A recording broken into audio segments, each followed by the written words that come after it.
विद्यार्थी मित्रों नमस्कार। आप लोग कक्षा 10 अच्छे नंबरों से पास होकर के और अब कक्षा 11 में 2020-21 के शैक्षणिक वर्ष में आपने प्रवेश लिया है और आपने कॉमर्स पसंद किया है। तो आप लोगों का इस कॉमर्स जो आपने लाइन पसंद किया है तो उसके लिए आपको बहुत बहुत अभिनंदन। और आप लोग आगे बढ़ें और अच्छी मेहनत और तैयारी करके और भी अच्छे नंबर लाएं, ऐसी आपको शुभकामना। हम कॉमर्स के अंदर जैसे हमने 10वीं में जो पढ़ा तो 10वीं में हमने कॉमर्स नहीं पढ़ा है। 10वीं में हमने गणित, विज्ञान, एसएस ये सब चीज़ें आपने पढ़े तो उसमें आपके कॉमर्स में कुछ नए विषय हो जाएंगे। जैसे आपने कॉमर्स जो पसंद किया तो आपका जो मुख्य विषय है नामांकित मूल तत्व हिंदी में अकाउंटेंसी, ये आपके लिए पूरा नया है। आपने इसके बारे में कुछ जाना नहीं है, आप इसके बारे में कुछ भी परिचित नहीं है।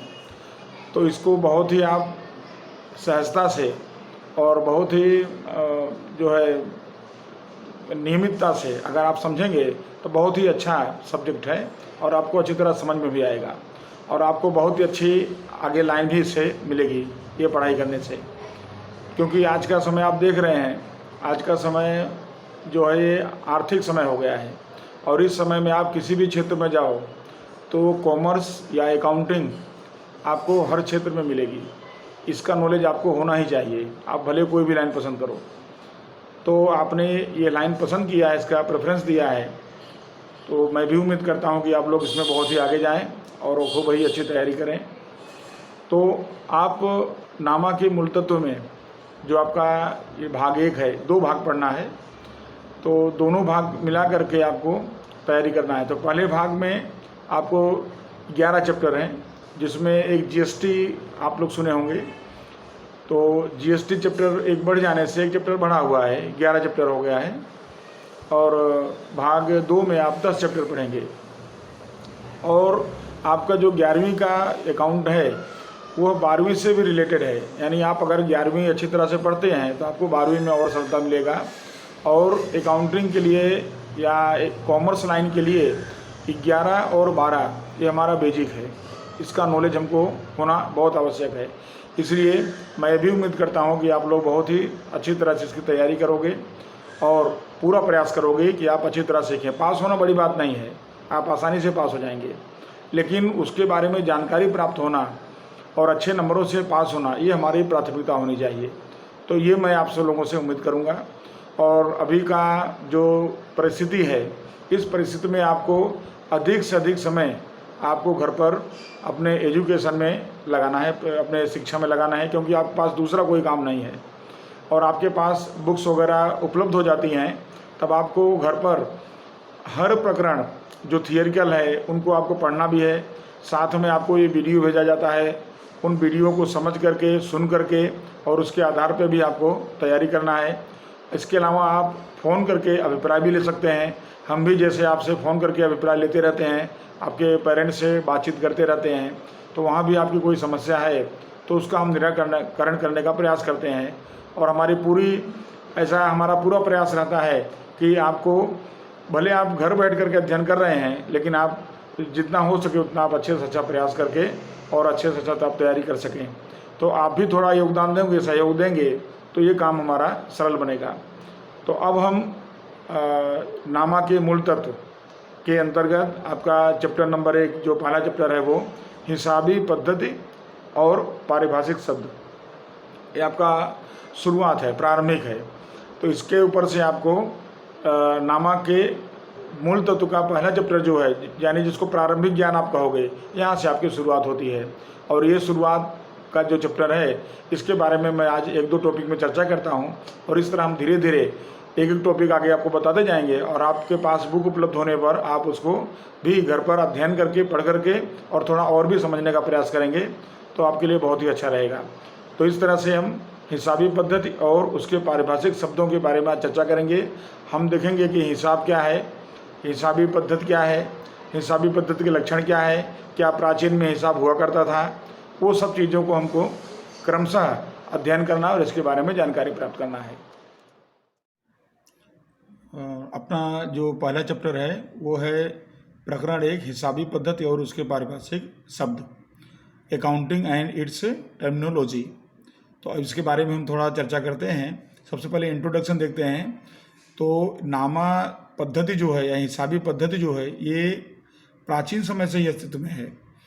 हमें जानना चाहिए कि मनुष्य यह बुद्धिशाली प्राणी है और शुरू से रहा है, और प्रत्येक मनुष्य का जो जीवन शैली है उसकी अलग अलग है, भिन्न भिन्न उसकी जीवन शैली है।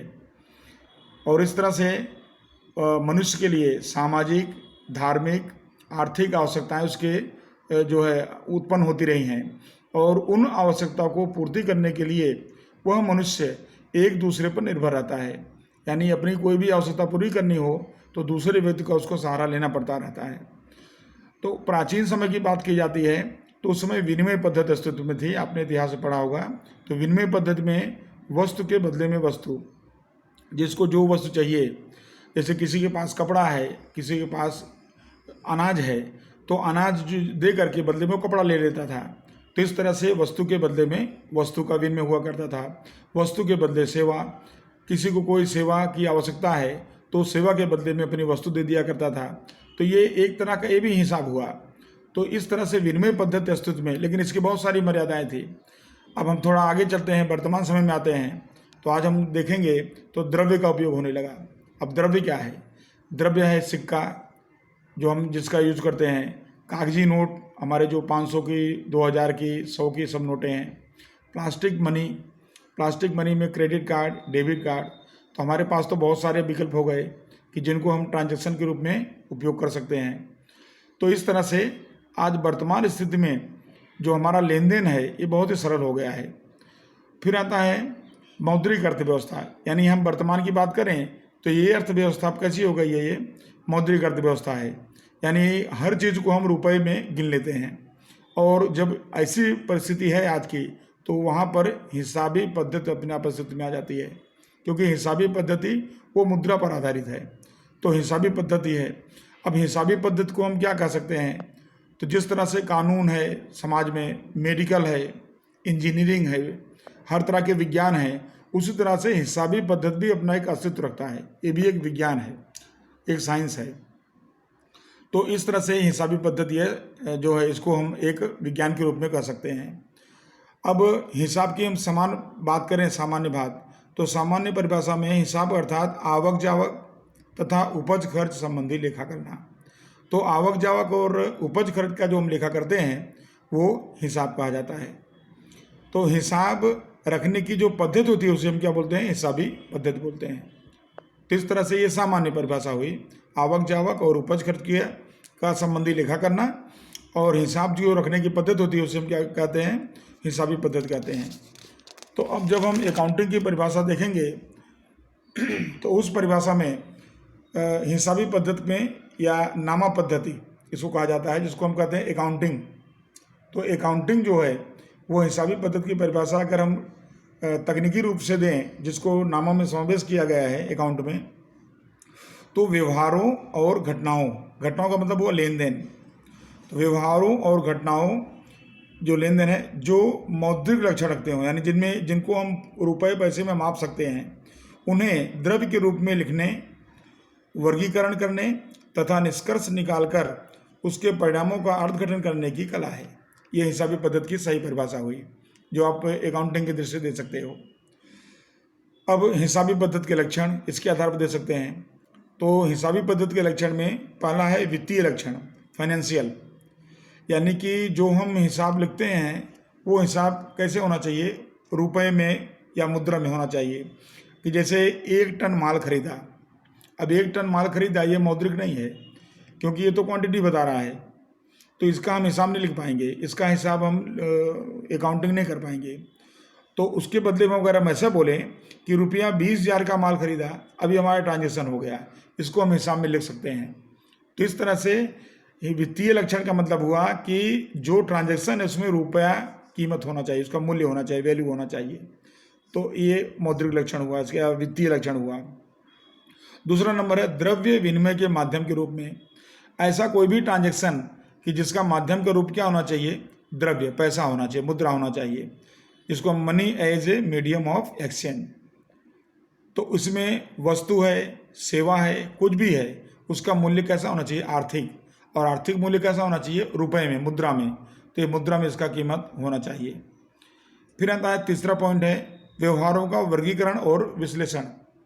तो व्यवहारों का वर्गीकरण और विश्लेषण, classification and analysis of transaction. इसके अंदर क्या होगा? तो व्यवहारों का पहले तो वर्गीकरण होना चाहिए।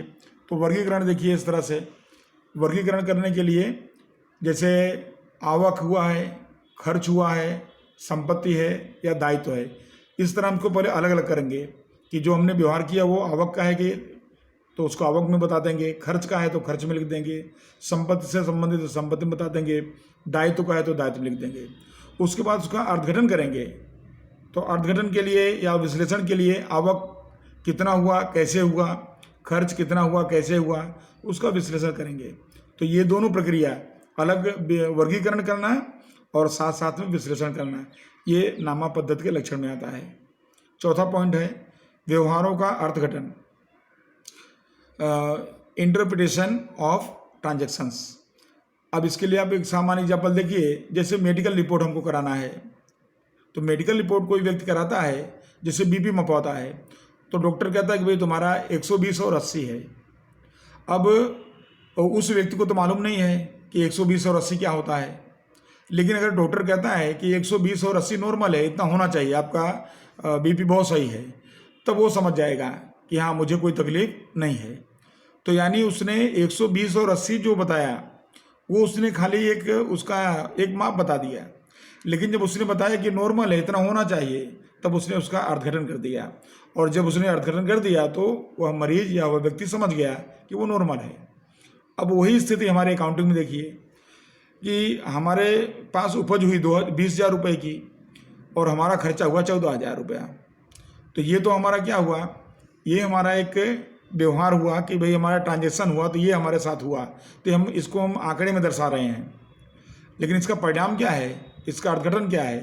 तो देखिए उपज 20,000 है, खर्च 14,000 है, उपज ज़्यादा है, खर्च कम है, और परिणाम क्या मिला? उपज की वृद्धि, यानी हमारा फायदा हो रहा है। कोई भी धंधा नुकसान के लिए नहीं करता है, किसके लिए करता है? फायदे के लिए। तो फायदा कितने का हुआ? 6,000। तो जब हम अर्थघटन करेंगे तब हमको पता चलेगा कि हमारा उपज बढ़ा है, यानी हमको फायदा हुआ है, इसका मतलब हमने धंधा अच्छा किया है, ये हमारे लिए अच्छा है। तो ये अर्थघटन से मालूम पड़ता है। इस तरह व्यवहारों का अर्थघटन करना भी हिसाबी पद्धति का काम है या उसका लक्षण है।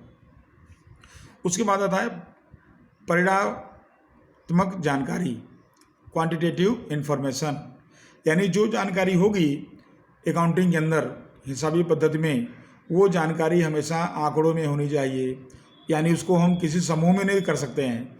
तो आंकड़ों में अगर होगी, जैसे द्रव्य के रूप में आंकड़े की जानकारी है तो हम समझ पाएंगे। अब उसमें किलो है, टन है, मीटर है, मिलीमीटर है, लीटर है, वो हमारे लिए कन्फ्यूजन पैदा करेगा। तो वो आंकड़ों में अगर जानकारी है द्रव्य के माध्यम से 1,000 रुपया, 10,000 रुपया, 20,000 रुपया, 2 लाख रुपया, 1 करोड़ रुपया, हम आसानी से समझ पाएंगे इसको। तो ये जानकारी जो हिसाबी पद्धति की है अकाउंटिंग की, वो कैसी होनी चाहिए? परिणात्मक जानकारी होनी चाहिए। उसके बाद आता है आर्थिक निर्णय। अब अगर हमने हिसाबी पद्धति का उपयोग किया है तो हम आर्थिक निर्णय, इकोनॉमिक डिसीजन ले सकते हैं। तो इकोनॉमिक डिसीजन कैसे लिया जाएगा? जैसे लेनदार है, ये आप आगे अभी और पढ़ोगे, जब इसका पारिभाषिक शब्द पढ़ोगे तब आपको और ध्यान में आएगा। तो लेनदार क्या है? तो लेनदार जो है वो उधार देने वाला है, यह धंधे को उधार देता है। तो जब वो हिसाबी पद्धति चेक करेगा तो निर्णय ले पाएगा कि मैं उधार देने संबंधी क्या निर्णय लूँ, और अधिक उधार दे सकता हूँ, नहीं दे सकता हूँ, वो उसकी जानकारी लेनदार ले सकता है हिसाबी पद्धति पर से। शेयर होल्डर है, कंपनी का मालिक भी माना जाता है, ये कंपनी में अपने पैसे लगाता है। ये अगर वो हिसाबी पद्धति चेक करता है, उसको लगता है कि कंपनी बहुत अच्छी है, तो वो अपने विनियोग संबंधी निर्णय ले पाएगा कि मैं और पैसा लगाऊं या ना लगाऊं। तो आर्थिक निर्णय लेने में भी यह उपयोगी है। और अंतिम पॉइंट 7वां है ऐतिहासिक जानकारी, हिस्टोरिकल इन्फॉर्मेशन। ऐतिहासिक जानकारी का मतलब हुआ कि जैसे व्यवहार हम कर रहे हैं, जो व्यवहार हो रहा है, उस व्यवहार में वो व्यवहार जैसे जैसे पुराना होता जाएगा वैसे भूतकाल में होता चला जाएगा। जैसे हमने 2019-20 में जो व्यवहार किए होंगे, ट्रांजैक्शन किए होंगे, अब 2020-21 में वो हमारे भूतकाल के व्यवहार हो गए। तो भूतकाल के व्यवहार यानी इतिहास हो गए वो हमारे लिए। और वह जो इतिहास हुआ तो उसकी जानकारी हमको अभी चाहिए, 2020-21 में, 2019-20 की अभी चाहिए, तो वो हमारे लिए ऐतिहासिक जानकारी कही जाएगी। इसका भी उपयोग होता है क्योंकि हमने कई बार हम तुलना करते हैं कि हमने 2019-20 में कितना हमने उपयोग किया, कितना कमाया था, उस पर से हम निर्णय लेते हैं।